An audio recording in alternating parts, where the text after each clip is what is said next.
ভারত সাম্প্রতিক ক্রিকেটকে নিয়ে যে রাজনীতিকরণ শুরু করেছে, এটা মনে হয় বা সম্ভবত বিশ্ব ক্রিকেটে ইতিহাসের সবচেয়ে ধিক্কৃত অংশ। ভারত বাংলাদেশের মানুষের সাথে হিংসা বিদ্বেষের বহিঃপ্রকাশ, বিশ্ব সম্প্রীতি ও সৌহার্দ্যের মানদণ্ড বলে যে সকল বিষয়গুলো বিবেচিত হয় তাকেও কলঙ্কিত করেছে। প্রসঙ্গত আসছে মোস্তাফিজুর রহমানের কথা। মোস্তাফিজুর রহমান একজন চৌকস এবং সম্ভাবনাময় পারফর্মার হিসাবে কলকাতা নাইট রাইডার্স তাকে তাদের ক্রিকেটের টিমে আইপিএলে খেলতে নিয়েছিল, কিন্তু হিংস্র, উগ্রবাদী, হিন্দুত্ববাদী ভারতীয় সরকার বা তার ক্রিকেট বোর্ড তাকে সেখান থেকে খেলতে বাধা দেয় এবং কেকেআরকে নির্দেশ করে যে যারা যেন মুস্তাফিজুর রহমানকে বাদ দেয়। বিষয়টি কি? বিষয়টি তাদের দেশে, বাংলাদেশে কোনো খেলোয়াড়ের খেলা নিরাপদ নয়। ভারত নিজে স্বীকার করে নিয়েছে যে ভারত বাংলাদেশি খেলোয়াড়দের নিরাপত্তা দিতে অক্ষম, তাই মুস্তাফিজকে তাদের দেশে ক্রিকেট খেলানো যাবে না। বিষয়টি বাস্তবসম্মত যদি হয় এবং ভারত যদি তার দুর্বলতাটাকে সামনে রেখে মুস্তাফিজকে বাদ দিয়ে দেখে, এটা মানবিকভাবেই বাংলাদেশ অনুধাবন করেছে এবং বাংলাদেশ চিন্তা করেছে যে এই রকম পরিস্থিতিতে বাংলাদেশের টি-20 বিশ্বকাপ, সামনে যে আসন্ন টি-20 বিশ্বকাপ, তাতে খেলতে যাওয়া কি আদৌ সমীচীন কিনা। সকল বিবেচনায়, যেখানে একটি রাষ্ট্র নিজেই ঘোষণা করে থাকে যে তার দেশে পার্শ্ববর্তী একটি দেশের রাষ্ট্রের ক্রিকেটার, একজন ক্রিকেটারই নিরাপদ নয়, সেখানে গোটা টিম, তার দেশের পুরো সাংবাদিক বৃন্দ, দর্শক বৃন্দ, তারা কিভাবে নিরাপদ থাকবে?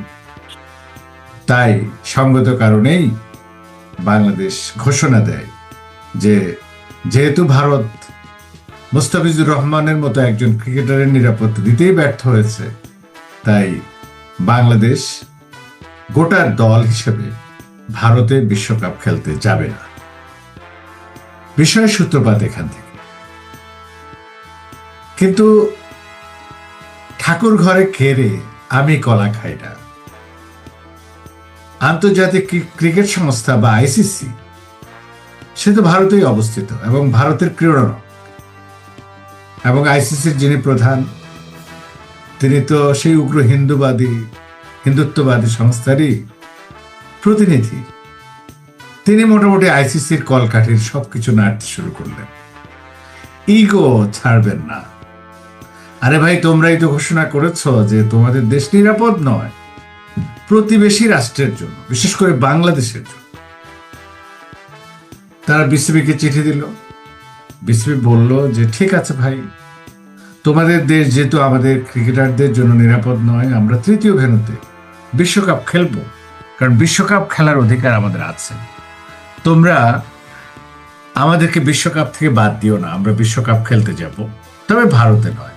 যেহেতু ভারত ঘোষণা করেছে যে তার কাছে আমাদের ক্রিকেটারদের জীবন ঝুঁকিপূর্ণ।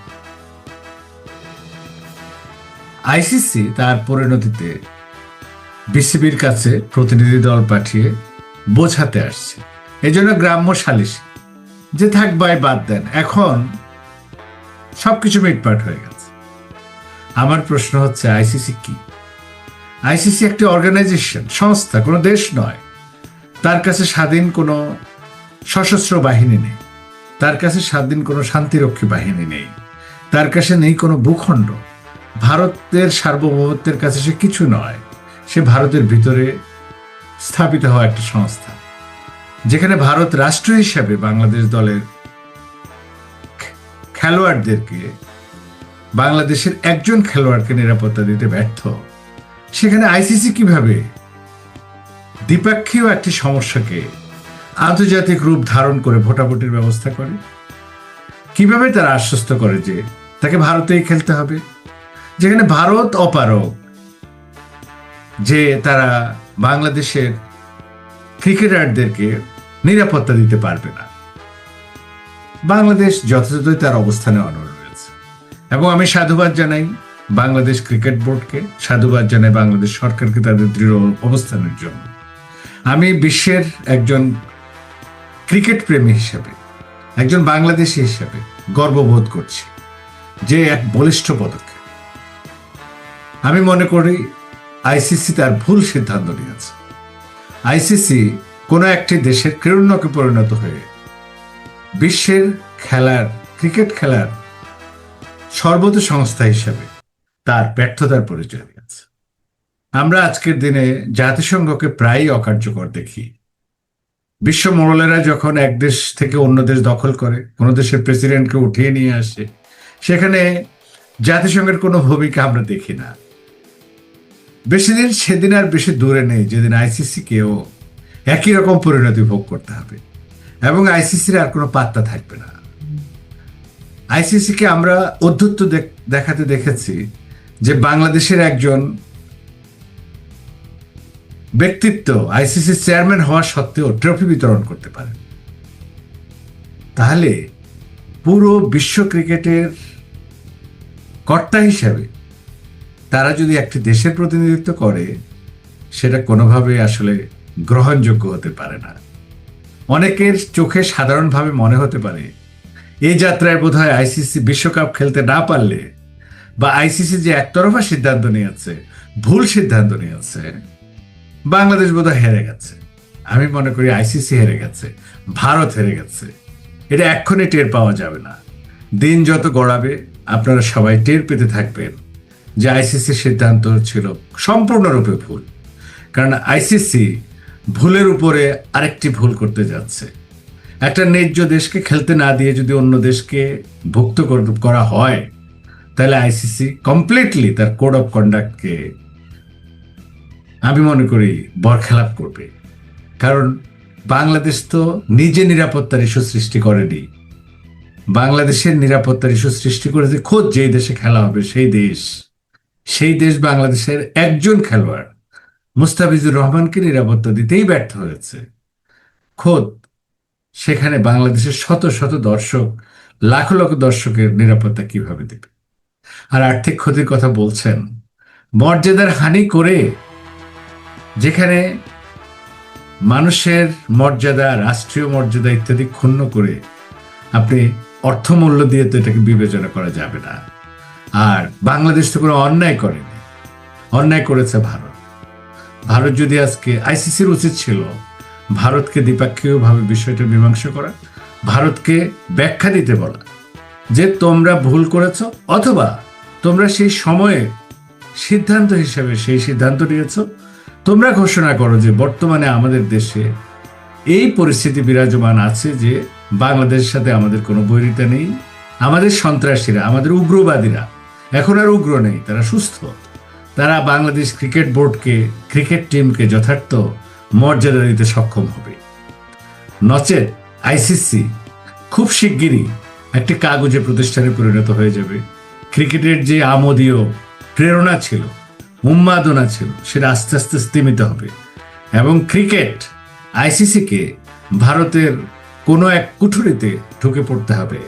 বিশ্ব ক্রিকেট থেকে, বিশ্ব ক্রিকেটের যে সৌন্দর্যবোধ গড়ে উঠেছিল, আরও নতুন নতুন জাতি বিশ্ব ক্রিকেটে অন্তর্ভুক্ত হচ্ছিল, অলিম্পিকে বিশ্ব ক্রিকেটের জয়যাত্রা শুরু হচ্ছিল, এগুলো সব বাংলাদেশকে সূত্রপাত করে শুরু হবে। কারণ সত্যিকার অর্থে বাংলাদেশের এবার না খেলতে পারার বিষয়টা একটা অন্যায় সিদ্ধান্ত, আর অন্যায় কখনো জেতে না, ন্যায় জেতে। অন্যায়কে জেতাতে গেলে প্রকারান্তরে ব্যক্তি, প্রতিষ্ঠান, রাষ্ট্র সবকিছুই ধ্বংস হতে বাধ্য। ধন্যবাদ বন্ধুরা। আমি আবারও বাংলাদেশ সরকারকে, বিসিবিকে তাদের সাহসী সিদ্ধান্তের জন্য সাধুবাদ জানাই। বাংলাদেশের 20 কোটি মানুষকে সাধুবাদ জানাই এই সিদ্ধান্তকে স্বাগত জানানোর জন্য। আমরা জাতি হিসেবে বীরের জাতি। আমাদের এখান থেকে প্রীতিলতা, সূর্য সেন, নবাব সিরাজউদ্দৌলা, হোসেন শহীদ সোহরাওয়ার্দী, প্রেসিডেন্ট জিয়াউর রহমান, খালেদা জিয়ার মতো ব্যক্তিত্বের জন্ম হয়েছে। এখানে আমাদের কাছে স্বাধীনতার পতাকাই হলো সমুজ্জ্বল, অর্থ নয়, বৃত্ত নয়। আমরা জিতবো ইনশাল্লাহ। আমাদের ক্রিকেটাররা একদিন বিশ্বজয় করে দেখিয়ে দেবে যে ভারতের এই সিদ্ধান্ত, আইসিসি যে সিদ্ধান্ত নিয়েছে, এটা আইসিসি নয়, এটা আসলে ভারতীয় ক্রিকেট কাউন্সিলের সিদ্ধান্ত ছিল। আইসিসি ভুল করেছে এবং আইসিসি হয়তো কোনো একদিন এই ভুলের জন্য ক্ষমা চাইবে। কারণ সোজা অঙ্কে এটা একটা দ্বিপাক্ষীয় সমস্যা, এটা বহুমাত্রিক করে। আরে ভাই, ভারত তো বলেনি যে ব্রিটেন খেলতে পারবে না, ব্রিটেনের প্লেয়াররা এই দেশে ঝুঁকিপূর্ণ। ভারত তো বলেনি যে অস্ট্রেলিয়ার প্লেয়াররা এই দেশে ঝুঁকিপূর্ণ। ভারত তো বলেনি যে এই দেশে সাউথ আফ্রিকার প্লেয়াররা ঝুঁকিপূর্ণ। ভারত বলেছে বাংলাদেশের প্লেয়াররা ঝুঁকিপূর্ণ, এবং এটা ভারত বলার কারণেই বাংলাদেশ বলেছে তারা তৃতীয় কোনো ভেন্যুতে খেলতে চায়। তাহলে আইসিসির সমঝোতাটা কি সঠিক হয়েছে? একদমই সঠিক হয়নি। আমি এর তীব্র নিন্দা এবং প্রতিবাদ জানাচ্ছি। আইসিসির কাছে এখনো সময় আছে, সঠিক সিদ্ধান্তে আসবে। ইন্ডিয়া যে একঘই শুরু করেছিল, তারা নিজেদেরকে যে মাতব্বর হিসেবে দুনিয়াতে প্রতিষ্ঠিত করতে চেয়েছিল, ইতিমধ্যে তারা অনেক ব্যাক ফুটেজে চলে গিয়েছে। এখনো এই একঘয়েমি তাদেরকে অনেক ব্যাক ফুটেজে নিয়ে যাবে। বাংলাদেশ তার ন্যায্যতা, সমতা ও যোগ্যতার বলে বিশ্ব মানচিত্রে ইনশাল্লাহ একদিন অনেক বড় উচ্চতায় আসীন হবে। এটাই আমি কামনা করছি এবং এটাই হবে ইনশাল্লাহ।